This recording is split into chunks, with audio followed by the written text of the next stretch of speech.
Good evening. I'd like to call the City of North Augusta City Council meeting for August 18th, 2025 to order. You are welcome to join me in prayer. Dear God, we ask for your discernment for this council. I ask that we have a servant heart as we do the work of the city. I ask that we are purposeful in our actions, that we listen to our citizens and each other, and that we strive to honor you in our decisions. Amen. If you're able, please stand for a pledge of allegiance. I pledge allegiance to the flag of the United States of America, to the republic for which it stands, one nation, under God, indivisible, with liberty and justice for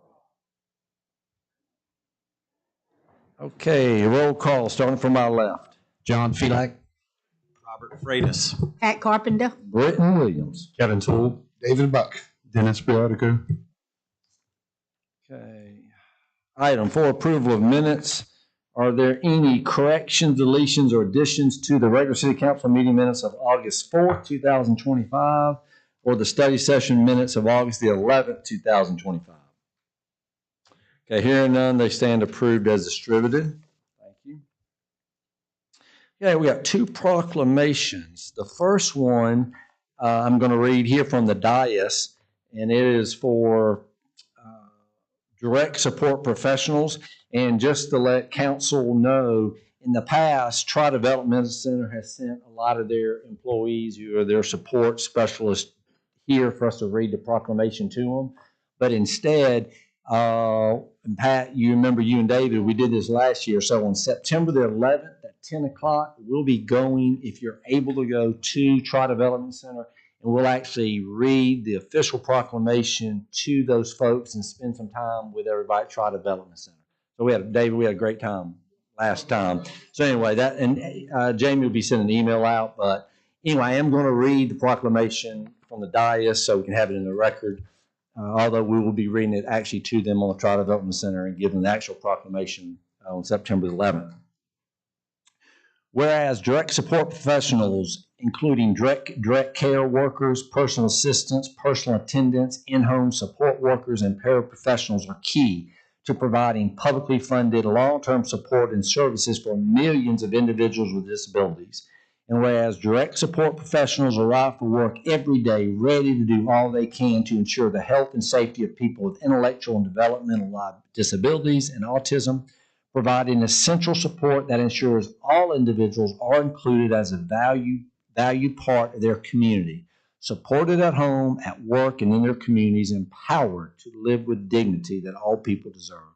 And whereas direct support professionals ensure that individuals with disabilities thrive through connections to their families, friends, and communities, thereby avoiding more costly institutional care. And whereas providing a broad range of individualized supports from navigating the routines of daily home life, job training, financial matters, medical appointments, and personal interests to providing transportation to school, work, religious and recreational activities, and keeping people with disabilities safe and healthy.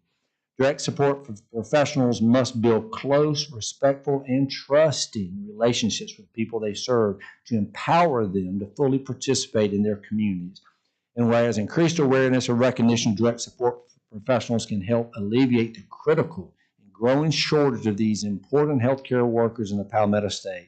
Now, therefore, I, Britton S. Williams, the mayor of the city of North Augusta, South Carolina, do hereby proclaim September the 7th through 13th, 2025, as Direct Support Professionals Recognition Week in the city of North Augusta, South Carolina, and urge all our citizens to honor our direct support professionals for their dedication and contributions that enhance the lives of individuals of all ages with disabilities. And Tri-Development Center is that main core for us. They are huge value for this community and just do amazing things. So anyway, that's that proclamation. And then I'm going to ask Ms. Michaela Kennedy to meet me up front, and I'm going to read one to her.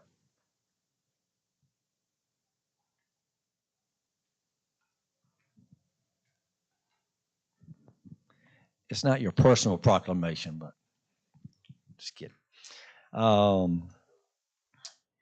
It's Stormwater Awareness Week. So whereas polluted water released into our local creeks, streams, reservoirs, and rivers can cause harm to human health and wildlife, contaminate our drinking water sources, and threaten the ability to take part in recreational water activities. And whereas population growth, residential and commercial development, and the resulting changes to the natural drainage and hydrology of the land will only deepen our concern from stormwater quantity and quality in the city of North Augusta. And whereas the most common source of pollution to our water resources is stormwater runoff, that includes yard waste, pet waste, vehicle fluids, trash, and sediment.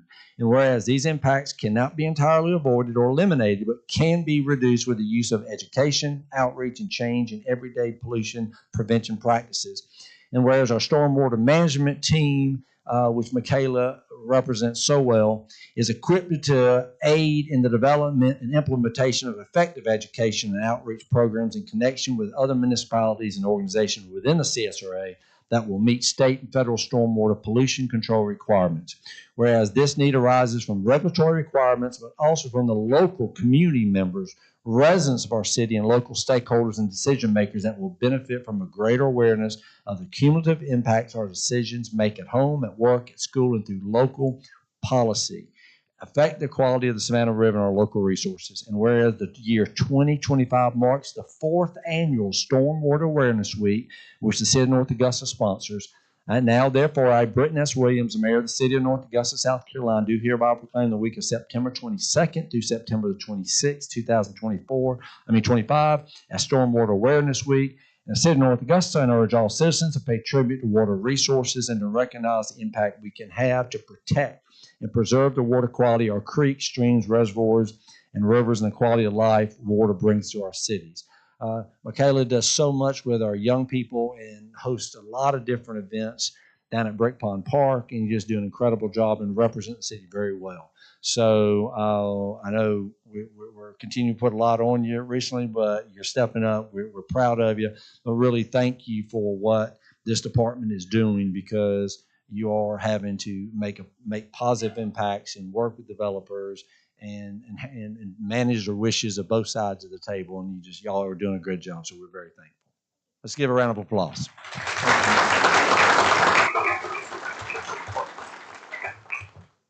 The one and only Captain Charles Williams, come on down here, sir. And Captain Williams, if anybody you want to bring down here with you, you're more than welcome.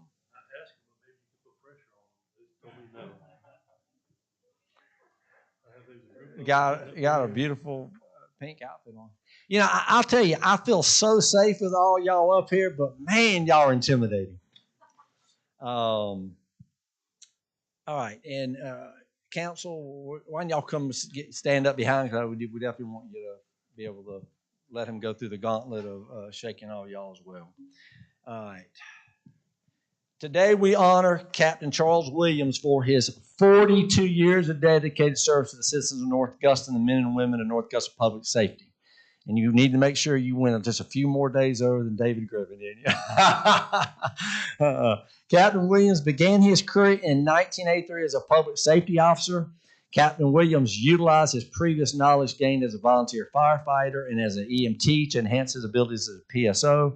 Captain Williams worked his way up through the ranks, achieving the level of captain as you took over the fire division in 1997.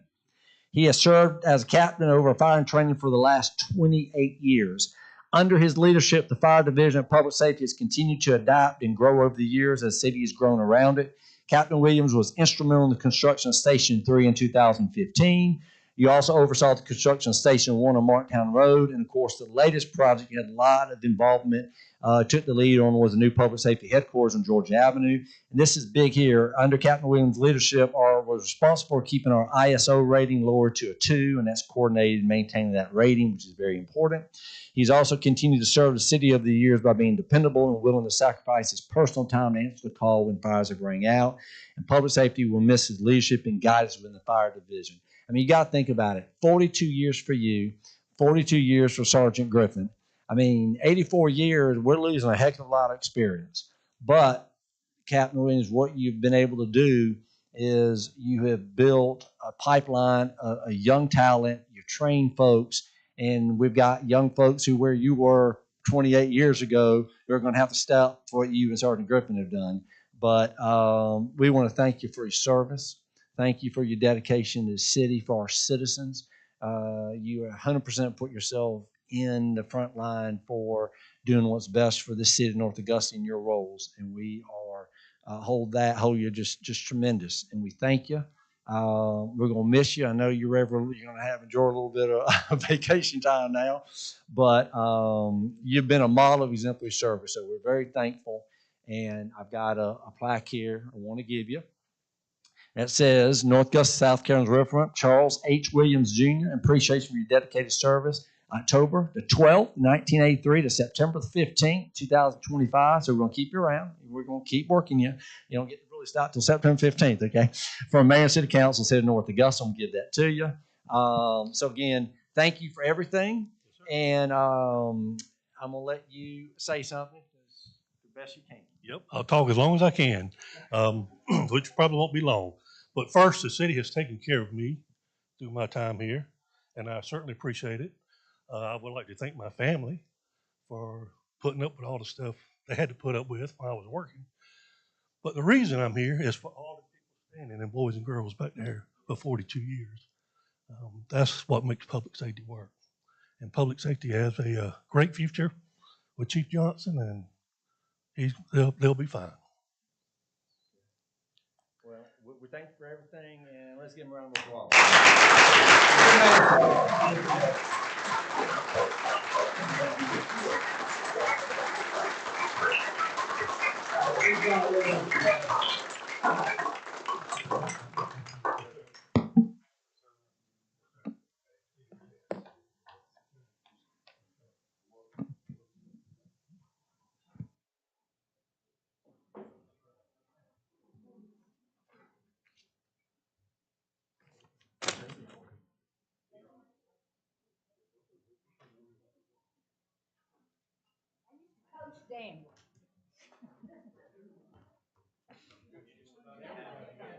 Yeah.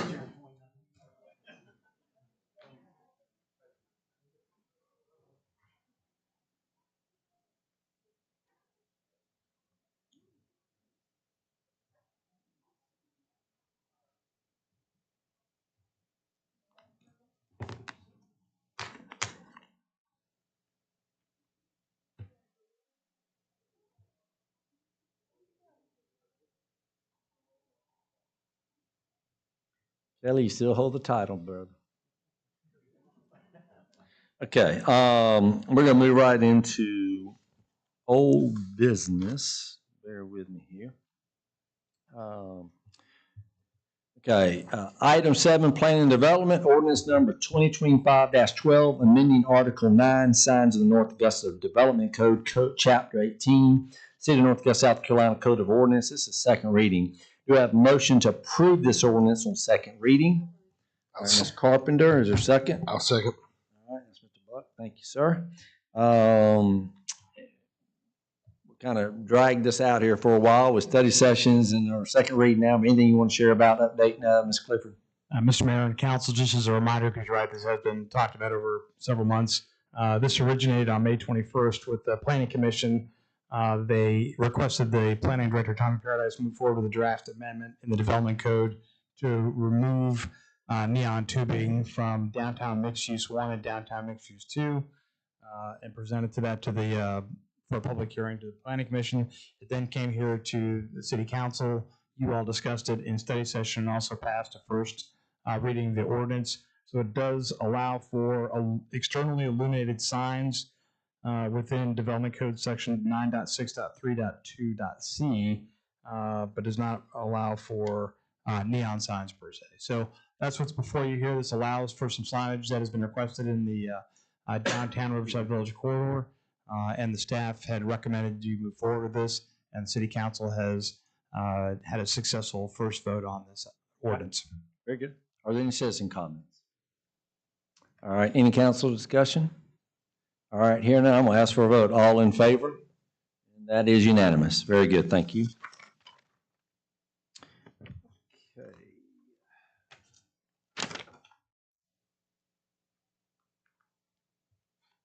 All right, new business. Now to new business, we have one item, resolution number 2025-27, appointing members to the Accommodations Tax Advisory Committee. to make state accommodation tax expenditure recommendation for council's consideration. Do I have a motion to approve this resolution? Mr. Is that Freitas? I thought so. You almost sounded like Mr. Felak there for a minute.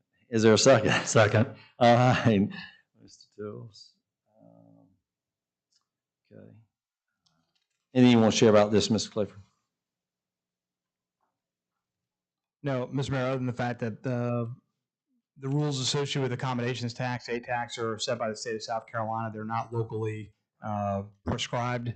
And so you, as the mayor and the council, have the ability to appoint members to the A-tax committee, but the rules associated with the A-tax committee are set by the state of South Carolina. So just I'm going to read section 6-425. A municipality or county receiving more than $50,000 in revenue from the accommodations tax in county areas collecting more than that much shall appoint an advisory committee to make up recommendation on expenditure of revenue generated from the accommodation tax. This advisory committee consists of 7 members, with the majority being selected from the hospitality industry of the municipality. At least 2 of the hospitality industry members must be from the lodging industry where applicable, and 1 member shall represent the cultural organizations of the municipality. Our current members on it are Tricia Garcia, who is the lodging sector representative for Holiday Inn Express. We have Brandon Green, which represents hospitality industry of the Augusta Green Jackets. John Dawkins of Chick-fil-A is our at-large member currently. Marianne Bigger is our cultural representative at the Arts and Heritage Center. If you remember, we appointed last year, I think, Terry Brinkley of Brinkley's Chop House as one of the hospitality industry.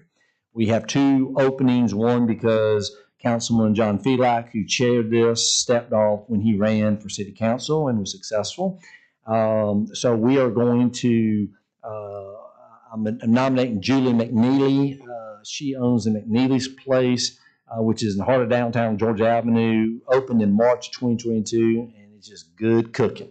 If you ain't eating there, then I'm sorry, but you need to show up, okay? It's good. I don't see Julie. Is she hiding from me? No. And then Miss Sherry Wright, who is here. Sherry, raise your hand. She's in the blue blazer there. Sherry's the director of True Hotel, True by Hilton. She'll be replacing Greg Greenwalt. Greg was the general manager at Crown Plaza. So will be representing the lodging sector and be replacing him. The True Hotel has done incredible. We all heard what our A-tax numbers look like in the last year, just once True Hotel got live and what they're doing. So it's a great addition to our community. So I think with Julie and Sherry on, we'll have a full 7 on the accommodation tax advisory committee. So I think it's a good group. So are there any citizen comments? Okay. Is any council discussion? We're all good. Then I'm going to ask for a vote. All in favor? And that's unanimous. Very good. Sherry, thank you. Good to have you with us. So that's great. Thank y'all. That is very, very positive. All right. We are zipping along, and we are now at administrative reports from our Mr. Jim Clifford. Thank you, Mr. Mayor. As is our practice, we'll be doing an update today on utility billing. Next slide, please. So no changes to this slide. Last shut-off was in December. Last late fee was in February. No changes on this slide. And quite frankly, no changes on this slide. So the direct support number line is there. I would tell you the volume of calls has decreased pretty significantly. And then we had our first billing cycle on time. We were pretty close on the July 25th bills, but the 10 August bills were the first one that actually went out as they were scheduled. And we're currently anticipating we're going to have the August 25th bills out on time. We had a number of citizens that had have talked to you as council and talked to the staff about getting double billed or 2 bills. And as we've been able to explain to them, what has occurred for them is they didn't receive a bill in March, and they got a higher frequency of bills in a shorter amount of time because they didn't receive bills earlier in the cycles. But we're starting to level those out now and here into August.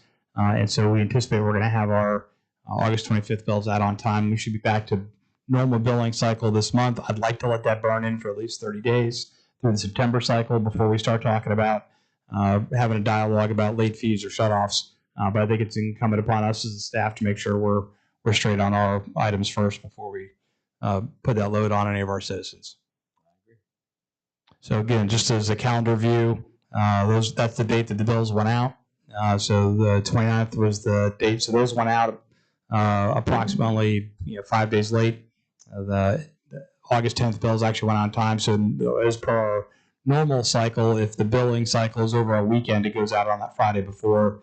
And then August 25th is a Monday. So that's 2 weeks from now. So those will go out on that date. And I feel highly confident in that timeline. Next slide. All right, let's transition over to our Hurricane Helene update.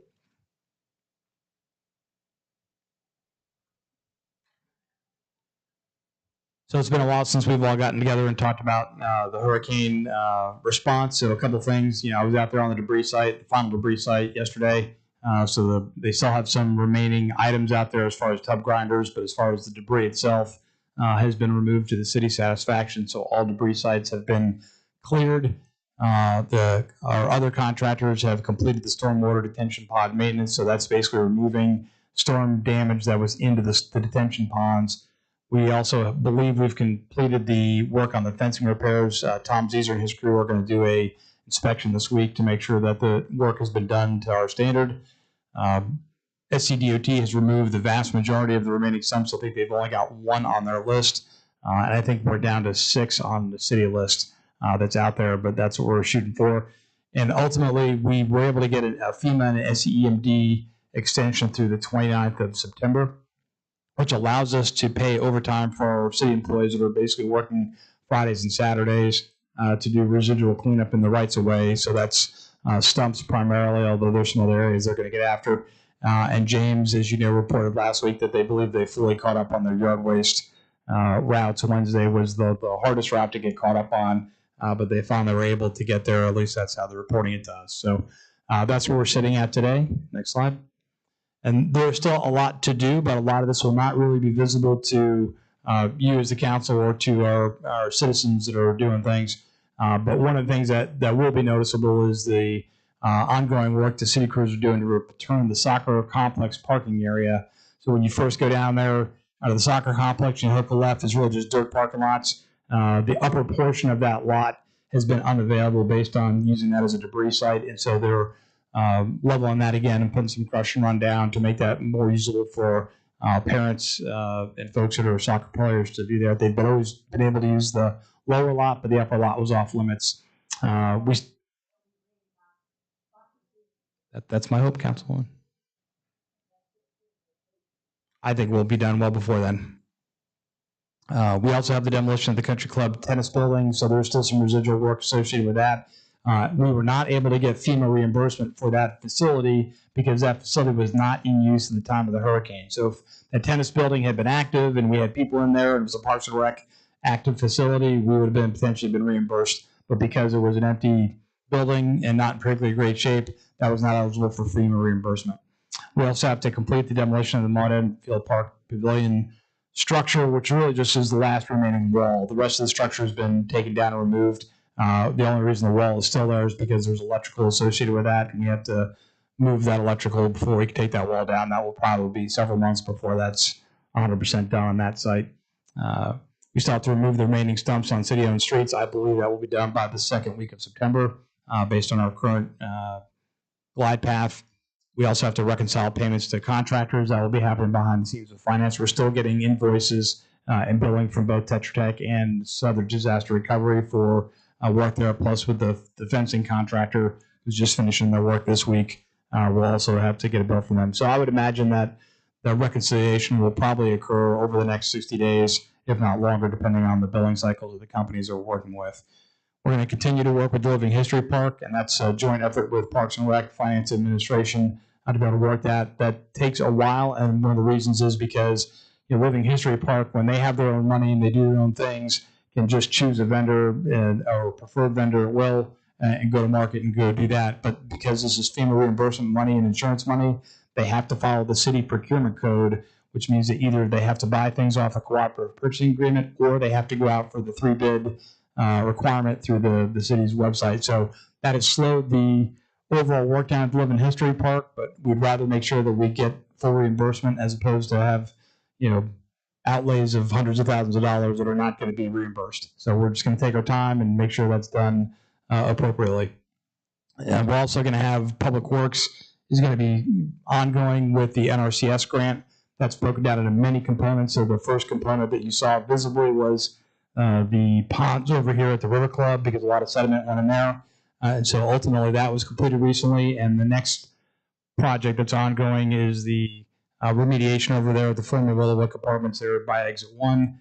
So that's an engineering effort that's going on now before it goes to work. But that, I would imagine that NRCS grant is going to be ongoing probably for the next 10 months. The good news is that's a zero match grant, so that's a fully funded federal grant for us to work that through with with Public Works. So again, not something we're under the gun on per se, because the federal government is driving the train on the timelines associated with that contract.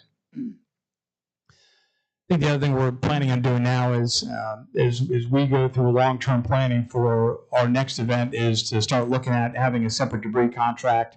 We were able to utilize the county's contract with Southern Disaster Recovery. That contract, I believe, hits its terminus next year, so the county will be going out to rebid. So in the span of that year, I'd imagine we'd still fall under that contract provision, but I think it's worth investigating whether it's advisable for the city to have its own contract or not, as opposed to being in line with the county. And then we're also coordinating with telecommunications providers. The most recent one is with Segra. There's a number of wiring and telecommunications cables that are out throughout the town that are functional, but are just kind of unsightly or just hanging on weird things. So as we find those, we're communicating with Comcast, with Segra, with AT&T, with WOW. As those are found, the one that we most recently worked on is the cable that's down in front of Lookaway Inn. That's actually a Segra cable. There was a big conundrum about who actually owned that cable. We checked with AT&T and Comcast, and finally turned out to be Segra. And I would say in the next probably 2 weeks that cable will be placed in a better position so that our kids don't do pull-ups down there in front of the Lookaway Inn. And then lastly, we still have to finalize all of our insurance, FEMA, and SE&D reimbursement requests, which involves mostly finance, but HR has a component of that because of insurance, and they handle our risk management portfolio. So all of these things will be going on for months and months, but will be happening in the background mostly. That will not necessarily be visible to our citizens or to you on a daily basis, but just want to let you know those are things that the staff will still be working on for a while. Next slide. So I told you that this was the Operation End State. I gave this to you early on in the operation in early October, and we greened some of these things up. The first thing we obviously greened up was the power restoration, and we got down to plan to repair city facilities as the last thing. And the big items we had there was Creighton Park and Fire Station 2, both of which have been made functional. And so at this point in time, I think for the purposes of our major operations, I would consider those as completed and closed. Next slide.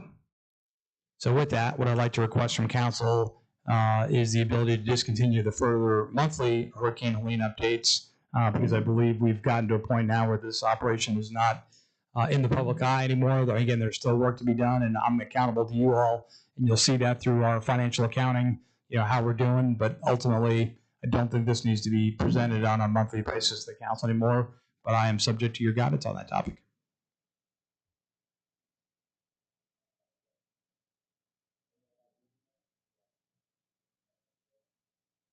Yeah. Question I have, what do we call the little, I call it a fishing pond. I know it's not a fishing pond on Jackson and Mokatine. Is that a detention pond? Because that fence, there's a big section of fence that hadn't been repaired. So does that not fall under the other fences we're talking about? Or is that a separate? I think it's a separate fence because I don't believe that is a stormwater detention pond. It has something. What is it? It's not just a regular pond. What is it? But I thought Just a there's fishing pond. there's Got a sign. but what is there? Then there's something on the right side of there. Our folks go down there. I mean, it's more. I thought it was the mayor's fishing pond. No, I don't fish. Ain't no fish in there. Can we just check on that? Because there's a little white fence there on the right, and we went in there and cleared a tree down. So I don't think it's a. I don't know. Yeah, it needs to be cleaned up in general, the whole area. And, we put a bench or a picnic Rachel table or told me it something there. was something. I mean, people used to Something. go to the rec and get a $5 permit to fish in it. I don't, I don't know if they still do that. But That was the only question I had. We can certainly investigate that. Okay, thank you. That was all I had. Any questions for Ms. Clifford about anything? I want to say I watched this weekend as the city crew cleaned up the huge root ball on Marion Avenue.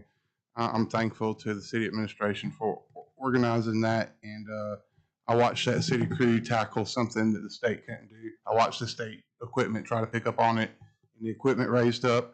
The city went out there and made short work of it in a day. When it's time to give flowers, I'm going to give flowers. I couldn't be more appreciative, and we had a pretty tough go of it on Marion Avenue, where part of our block was pretty much blocked in the neighborhood right after Helene. I couldn't think of a more perfect way to end this Helene update than say, let's get rid of it now. That's about the biggest, that might have been the largest stump in the city. It was reported to me by the supervisor on site that was the largest stump the city had picked up. It was a 250, 300-year-old sweet gum tree that was in. That's amazing. That's just a difference in technology, Councilman. I guess when the FCDOT crews came, they had backhoes, which are on wheels, and track hose on tank tread types. Give you better leverage to be able to pull those, and we had a track hoe at our disposal. So if we're not sending that supervisor to the competitions that we sent them other guys, he needs to go. Any other question for Ms. Clifford? All right, we're all good. I mean, I think he's done the updates good enough at this point, so we're fine with that. All right, Mr. Mayor, subject to any of your questions, that's all we have from staff administration today. Okay, thank you. All right, we're at item 10, presentation, communication, recognition of visitors. At this time, citizens may speak to mayor and city council regarding matters not listed on the agenda. And we have one person's already filled out a card. You don't have to fill out a card, but Ms. Bridget Keener gets to go first because she filled out the card. So Bridget, good to see you. Come on down if you would, even though I've got it here. Well, I'll just say it. You're at 321 St. Julian Place, right? Correct. Okay, so go ahead and share with us your thoughts, if you would, please, ma'am. Okay, good morning, Mayor Williams and council members. For 54 years, the Aiken Senior Life Services and Meals on Wheels program has been a safety net for seniors in Aiken County.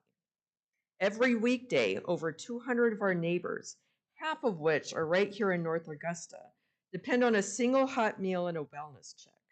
For some, it's their only human contact of the day. But literally starting this week, because of the current administration's funding cuts, that lifeline is about to collapse. Between mid-August and the end of September, funding is going to run out. That means over 100 seniors here in North Augusta alone will go without their daily meal and without a safety check that keeps them alive and independent. We can't let that happen on our watch.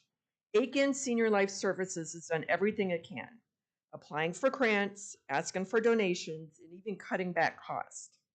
Even with the donations, Meals on Wheels is going to be short about 2,500 meals. This is where the city must step up. If there is any way we could find emergency funding, partnership, or support, we must act to ensure that not one senior in North Augusta is left behind. To turn our backs on them would be unthinkable. To learn more, I invite you and every resident to the Aiken Senior Life Services Town Hall on Wednesday, August 20th at 6 p.m. at Holy Trinity Lutheran Church over on Carolina Avenue. There, the agency will explain the funding gap and ways our community can respond. For those who want to help immediately, donations can be made directly to the Aiken Senior Life Services website. Even small contributions can help keep meals and safety checks going until new funding beginning October 1st. Aiken City Councilwoman Leslie Price once said, "If you see something wrong in your community and you do nothing, then you are complacent in that action." Tonight, we see something wrong, and silence should not be an option. I urge the city to treat this not as a charity issue, but as a matter of public safety, public health, and basic human dignity. Seniors in North Augusta built this community, and it's time we build a safety net for them. Thank you.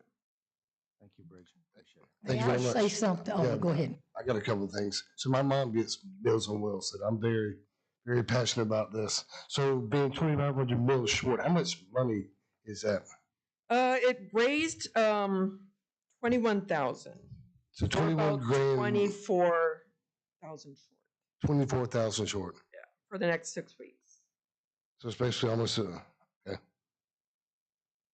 We have, Kim Butler is an ambassador chairman in North Augusta. I'm an ambassador.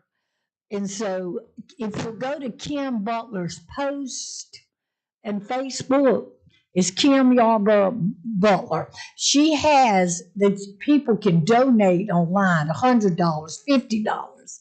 You know, so you can do that now with citizens. And that meeting this Wednesday is really important. And they're wanting us to find, they call us ambassadors, more people in North Augusta, because a lot of times things are done in Aiken, and that was sort of not a complaint of me, but our citizens are not going to ride to Aiken a lot of times. So we're trying, and like I told them, one thing I think we should get a hold of is the churches. Yeah. Just like we donate community ministry, yeah. that be part of a church, and that's after we meet Wednesday night. And we've got some things I planned. know our church does, True North. Yeah. We got some things planned. We met about a month ago, our little North Augusta group. Something planned that would be a fundraiser. Bridget, So are you just a citizen volunteer, or are you with the Aiken Senior? I am a citizen volunteer. Okay. It was brought to my attention, and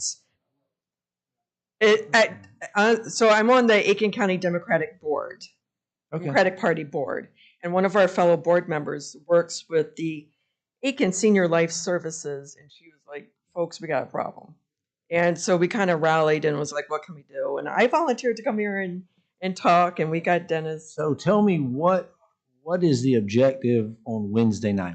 What are you hoping again, I to don't- get out of that? I don't volunteer for them, but they're going to bring it to pretty much the community's attention. Like, hey, we got a problem. This is what you could do. We could donate money. This is pretty much what you're asking. fundraisers, you know, that Fundraiser, you yeah. could just make the money to back it up. So, Well, it's fantastic. but I mean, Holy Trinity, y'all, they have Yeah, it's the that's right. it's the one. I'm sorry, it's the one there now where the people come in and eat. Is that being shut too? You know, they got one that on Monday, Wednesdays, and Fridays they can come to Holy Trinity. They Is have that- games and Yeah. Is that being? I am shut out not too? sure. So I just guess know we'll the find out. Meals on Wheels part That's itself. still good, I hope. Well, if there's no money, it won't be. We're talking about the food. Those meals versus are, the huh? other part, yeah. Well, yeah, those meals are coming, if I'm correct, from Orangeburg. Oh. Orangeburg. The Meals on Wheels are prepared there and brought to Aiken and North Augusta. I mean, I'm sorry, I don't, Bridget. I'm pretty, because I thought that is so far away. I mean, why not here? But so in the Aiken, and this has not been the name of the organization. Aiken Senior Life Services is a new name. It was just what, senior adults or something. Again, this was brought to my attention like a week ago. It's a new name, Yeah. and it also includes what we used to call the best friends. They've changed the name on that too to this. So, but if you can come Wednesday night at 6 and listen, and people have ideas. I don't think our city is really aware of this. I mean, are y'all? Nobody's We're really aware with it. About to have 100 seniors. I have been watching this, and I've been in communications with the group, and I will say again, on Marion Avenue, we had a tough time after Helene. There was people walking up to, we started in an outdoor kitchen, and we had people walking up to us saying that they hadn't eaten in 24 hours. And there was 3 seniors on our street alone that wouldn't have eaten if we wouldn't have knocked on the door and given them a meal because they didn't have a way to get around. I'll be real brief. But I'm totally behind your sentiment and your sentiment. And I also think this is one of the organizations I think we got to stay in communication with. Like, we can't pick winners and losers with funding. I get that. But we can, maybe Mr. Zier in administration can look at using the city website to share the fundraiser for them and help get them more donations. And maybe we can add a community corner to the city website where we feature organizations like this and organizations like that. Well, Dennis, I'm gonna tell you, we just cut out giving. I know, but there's other ways. Well, yeah, I guess the more ways to skin a cat. But you got to remember, and we are for this, Edie, because what happens, something like Helene, I jumped on board, everybody jumped on board. But what the other 360 days, 100 days, we don't.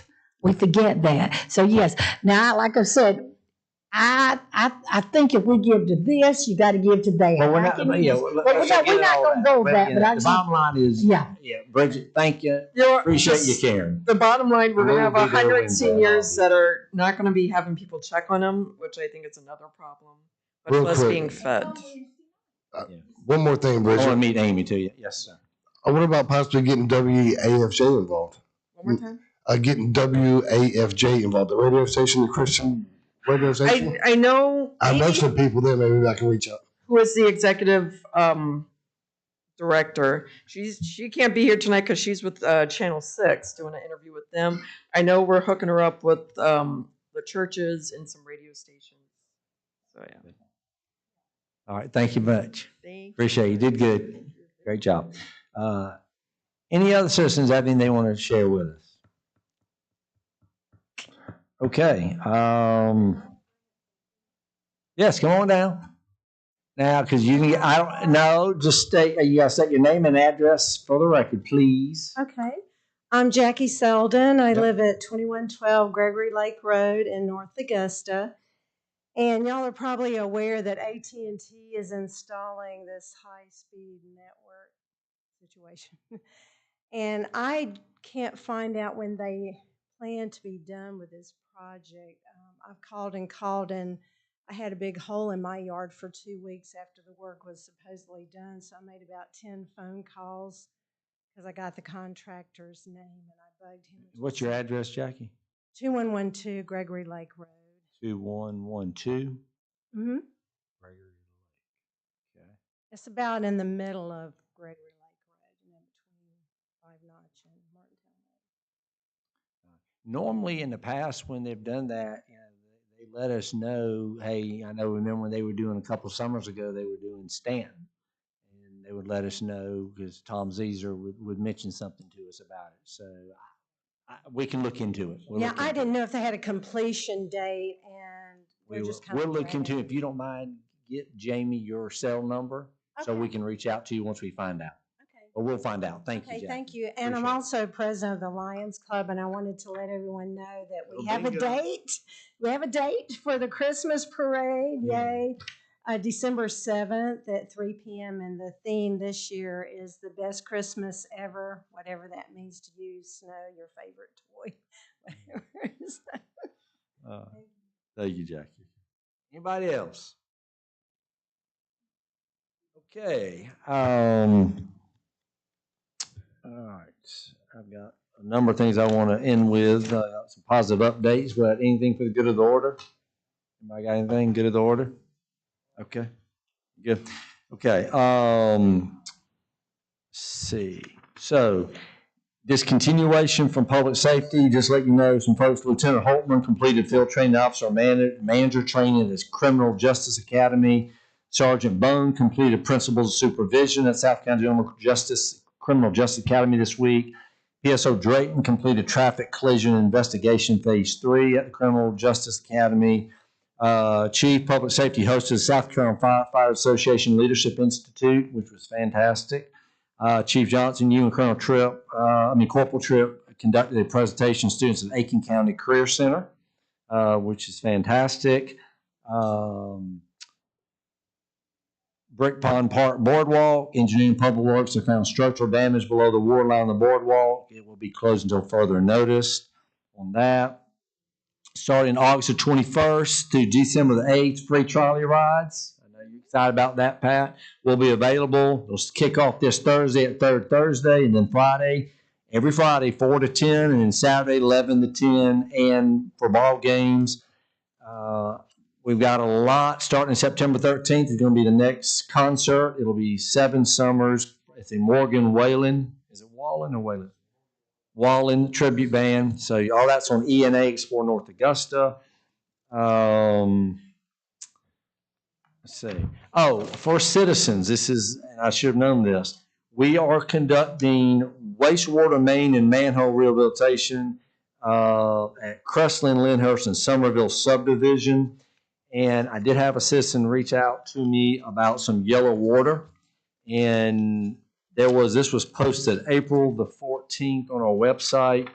Basically, we are testing all our fire hydrants. And if you get due to the sudden increase of water flow, settled mineral deposits may become detached from pipe walls and create temporary water discoloration. While the water is still safe for drinking, cooking, and other uses, it is, even though it may look yellow or brown. It may stain light-colored laundry items, but if you do have discolored water, it's recommended you open the cold water faucets for several minutes to help allow water to clear. So just wanted to let you know that. And if you hadn't listened to our first two podcasts, Heart of Greenway or Small Business Big Impact, I'd suggest you do that. That's on podcast on YouTube.